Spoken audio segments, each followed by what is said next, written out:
السلام علیکم ورحمۃ اللہ وبرکاتہ۔ اللہ رب العزت ہم سب پر اپنا رحم فرمائے اور ہم سب کو اپنے حفظ و امان میں رکھے۔ رمضان المبارک کے بیشتر ایام گزر چکے ہیں اور اب ایک آخری عشرہ رہ گیا ہے اور 2-4 دن اور رہ گئے ہیں، تو ہماری کوشش ہونی چاہیے کہ اس جو یہ رمضان کے آخری ایام ہیں ان کو بہت اچھے طریقے سے استعمال کریں، اور خاص کر کے جو اللہ رب العزت کی طرف سے ایک تحفہ عطا فرمایا گیا ہے لیلۃ القدر کا، جو 1000 مہینوں سے بڑھ کر ہے، اس کی تلاش کریں۔ اور جو اس کی نبی کریم صلی اللہ علیہ وسلم نے فرمایا کہ اس کی طاق راتوں میں تلاش کرو، آخری عشرے کی 21 ہے، 23 ہے، 25 ہے، 27 ہے، 29 ہے، ان راتوں میں ہمیں تلاش کرنا چاہیے اور اس کا اہتمام کرنا چاہیے۔ ہم خود بھی بیدار ہوں اور اپنے گھر والوں کو، اہل و عیال کو، سب کو بیدار کریں اور زیادہ سے زیادہ عبادات، ذکر، قرآن پاک کی تلاوت کریں اور ان لمحات کو اچھے طریقے سے استعمال کریں۔ صدقۃ الفطر کے تعلق سے کچھ عرض کرنا ہے کہ نبی کریم صلی اللہ علیہ وسلم نے اس صدقۃ الفطر کو فرمایا ہے کہ یہ جو روزے دار جو لوگ روزہ رہتے ہیں تو بسا اوقات لغو باتیں، بیہودہ باتیں ہو ہی جاتی ہیں، تو ان سب سے صائم کی پاکی کا ذریعہ ہے۔ جیسے کہ نبی کریم صلی اللہ علیہ وسلم نے فرمایا، حضرت عبداللہ ابن عباس رضی اللہ تعالی عنہما کی روایت ہے، فرض رسول اللہ صلی اللہ علیہ وسلم زکاة الفطر طہرۃ للصائم من اللغو والرفث وطعمۃ للمساکین، کہ نبی کریم صلی اللہ علیہ وسلم نے یہ فطرانہ اس کو فرض فرمایا ہے اور یہ صائم کے لیے پاکی کا ذریعہ ہے لغو اور بیہودہ باتوں سے، اور مساکین کے لیے کھانا ہے۔ تو اس کی بڑی حکمت ہے اور اس کے ذریعے ایک یہ بھی فائدہ ہوتا ہے کہ ہمارے مساکین اور غربا وہ بھی ہماری خوشیوں میں شریک ہو جاتے ہیں۔ تو سب سے پہلے تو یہ جان لینا چاہیے کہ یہ جو صدقۃ الفطر ہے یہ صحیح قول کے مطابق فرض ہے۔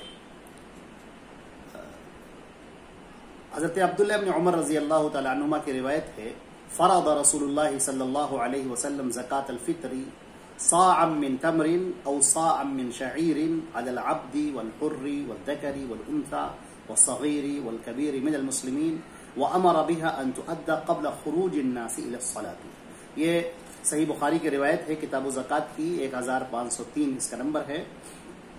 حضرت عبداللہ ابن عمر رضی اللہ تعالی عنہما ارشاد فرماتے ہیں کہ نبی کریم صلی اللہ علیہ وسلم نے یہ جو رمضان کا فطرانہ ہے اس کو فرض فرمایا ہے، وہ 1 صاع کھجور کے ذریعے ہے، 1 صاع جو کے ذریعے ہو، غلام پر بھی، آزاد پر بھی، مرد پر بھی، عورت پر بھی، چھوٹے پر بھی، بڑے پر بھی، اور یہ حکم دیا ہے کہ لوگوں کے عید کی نماز کے نکلنے سے پہلے اسے ادا کر دیا جائے۔ تو اس سے یہ بات پتہ چلی کہ صدقۃ الفطر جو ہے یہ فرض ہے اور ہر ایک پر فرض ہے، یہاں تک کہ اگر کسی کے پاس کھانے کی مقدار ہے، ایک دن کا کھانا اس کے پاس میں ہے اور اس سے زائد ہے، تو اس کے اوپر یہ صدقۃ الفطر اس کے اوپر لازم ہے اور ضروری ہے۔ اور سب سے اہم بات یہ ہے کہ اس کا ایک وقت ہے، وہ وقت یہ ہے کہ نماز عید سے پہلے ادا کیا جائے۔ اگر وہ بعد میں ادا کیا جاتا ہے تو پھر اس کی ادائیگی نہ ہوگی۔ نبی کریم صلی اللہ علیہ وسلم نے فرمایا، جو عبداللہ ابن عباس کی روایت ابھی ہم نے پڑھی ہے، یہ جو روایت ہے، فرض رسول اللہ صلی اللہ علیہ وسلم زکاة الفطر طہرۃ للصائم من اللغو والرفث وطعمۃ للمساکین من اداها قبل الصلاة فهي زکاة مقبولۃ ومن اداها بعد الصلاة فهي صدقة من الصدقات۔ یہ سنن ابن ماجہ کی کتاب الزکوٰۃ کی روایت ہے اور حدیث کا نمبر 1827 نمبر۔ حضرت نبی کریم صلی اللہ علیہ وسلم نے زکاة الفطر کو روزے دار کی لغو اور بیہودہ باتوں سے پاکی کے لیے اور مسکینوں کی خوراک کے لیے اس کو مقرر فرمایا ہے، فرض کیا ہے، اور جس نے اسے صلاۃ عید سے پہلے ادا کیا تو اس کی زکوٰۃ مقبول ہے، اور جس نے صلاۃ فطر کے بعد ادا کیا تو یہ عام صدقات کی طرح ایک صدقہ شمار کیا جائے گا۔ اچھا، اب یہ سوال، یہ تو بات ہو گئی، اب یہ ہے کہ کیا نکالا جائے صدقہ فطر میں۔ تو صدقہ فطر جو ہونا چاہیے وہ اجناس میں ہونا چاہیے، یعنی جو چیزیں خوراک ہیں، آپ نے فرمایا طعمۃ للمساکین، یہ مسکین کا کھانا ہے، تو خوراک کے طور پر ہونا چاہیے۔ اس سلسلے میں حضرت ابو سعید خدری رضی اللہ تعالیٰ عنہ کی روایت ہے صحیح بخاری کی کتاب زکوٰۃ کی، جس کا حدیث نمبر 1510۔ حضرت ابو سعید رضی اللہ تعالیٰ عنہ فرماتے ہیں کننا نخرج زکوٰۃ الفطر صاعا من طعام، کہ ہم لوگ زکوٰۃ فطر نکالا کرتے تھے 1 صاع غلہ۔ اور ابو سعید خدری آگے فرماتے ہیں وَكَانَ طَعَامُنَا، اور ہمارا غلہ تھا جو ہے، منقع ہے، والعقیط پنیر ہے،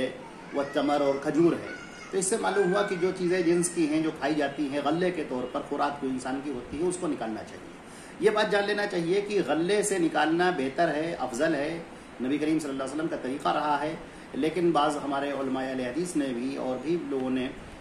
اس کی اجازت دی ہے کہ قیمت کے ذریعے سے نکالا جا سکتا ہے، قیمت کے ذریعے بھی ادا کی جا سکتی ہے۔ تو زکوٰۃ الفطر اگر قیمت کے ذریعے ادا کی جائے تو یہ جائز ہے، لیکن زیادہ بہتر اور افضل اور اوفق یہ ہے کہ وہ غلے کی شکل میں نکالا جائے۔ اس سلسلے میں اختلاف ہے کہ وہ 1 صاع کتنا ہوتا ہے، چنانچہ 1 صاع کا جو راجح قول ہے اور ہمارے نزدیک زیادہ بہتر ہے، وہ تقریباً 2.5 کلو بنتا ہے۔ 2.5 کلو اگر یہ غلہ نکالا جائے تو یہ زیادہ بہتر ہے، اور یہ بھی ہے کہ جو بھی غلہ نکالا جائے وہ ایک جنس سے نکالا جائے۔ اور ہمارے یہاں بہت سارے لوگ صرف گیہوں کے ذریعے سے نکال دیتے ہیں۔ ہونا یہ چاہیے کہ اگر آدمی کو اللہ رب العزت نے نوازا ہے اور فراوانی عطا فرمائی ہے تو وہ منقع ہے، کشمش ہے، کھجور ہے، ان کی قیمتیں زیادہ ہوتی ہیں، پنیر ہے، ان کی قیمتیں زیادہ ہوتی ہیں، تو اس کے مطابق نکالیں، اور نہیں ہے تو پھر غلے کی شکل میں نکالا جا سکتا ہے، اور 1 یا 2 دن پہلے بھی نکالا جا سکتا ہے۔ حضرت عبداللہ ابن عمر رضی اللہ تعالیٰ عنہ کی روایت ہے، یہ بھی ہے بخاری شریف کی ہے کتاب زکوٰۃ کی، فَكَانَ ابن عمر يُعْطِي عَنِ الصَّغِيرِ وَالْكَبِيرِ وَإِنْ كَانَ لَيُعْطِي عَنْ بَنِيَّةٍ وَكَانَ ابن عمر يُعْطِيهَا الَّذِينَ يَقْبَلُونَهَا قبل الفطر بِيَوْمٍ أَوْ يَوْمَيْنِ، کہ حضرت عبداللہ ابن عمر رضی اللہ تعالیٰ عنہما وہ چھوٹے اور بڑے سب کی طرف سے نکالتے تھے، اور جو نافع تھے، ان کے غلام تھے، ان کے بچوں کی طرف سے بھی نکالتے تھے۔ اور امام بخاری فرماتے ہیں اور حضرت عبداللہ ابن عمر رضی اللہ تعالیٰ عنہ 1 دن یا 2 دن پہلے اس کو نکال دیتے تھے۔ تو معلوم یہ ہوا کہ 1 یا 2 دن اگر پہلے نکال دیا جائے تو بہتر ہے۔ اور امام بخاری رحمۃ اللہ علیہ نے اس پر فرمایا ہے کہ وہ جمع کرنے کے لیے دیتے تھے، فقراء کو نہیں دیتے تھے۔ تو بہرحال ہم یہ کہنا چاہیں گے اپنی مقامی جمعیتوں سے کہ آپ حضرات اس کا نظام بنائیں، کہ پچھلے سال بھی نظام تھا اور اس سے پہلے بھی نظام تھا یہ کہ لوگوں سے ان کے فطرانے کا آپ قیمت لے لیجئے اور پھر اس کا غلہ خریدا جائے، اور پھر غلہ خرید کے صحیح وقت پر مساکین کو اور ضرورت مندوں کو ان کو پہنچایا جائے، اس کا اہتمام کیا جائے۔ تو ایک جگہ پر غلہ جمع ہو جائے اور پھر وہاں سے وہ غربا اور مساکین میں تقسیم ہو، تو یہ شکل زیادہ بہتر ہے۔ اللہ رب العزت ہم کو سب کو عمل کرنے کی توفیق عطا فرمائے۔ صدقۃ الفطر کے بہت سارے مسائل رہ گئے ہیں، آپ میں سے جو چاہے تو ٹیلی فون کر کے اس میں فون کے ذریعے سے، موبائل کے ذریعے سے پوچھ لیجئے۔ اور مولانا شہاب الدین صاحب مدنی حفظہ اللہ ہیں، اور بھی دیگر علماء کرام ہیں جن کے نام دیے گئے ہیں گروپ پر، تو ان سے بھی آپ سوال کر لیجئے اور سوال کر کے اپنے صحیح طریقے سے مسائل پر عمل کیجئے۔ اللہ رب العزت ہماری عبادتوں کو قبول فرمائے اور ہم سب کو زیادہ سے زیادہ فائدہ اٹھانے کی توفیق عطا فرمائے۔ والسلام علیکم ورحمۃ اللہ وبرکاتہ۔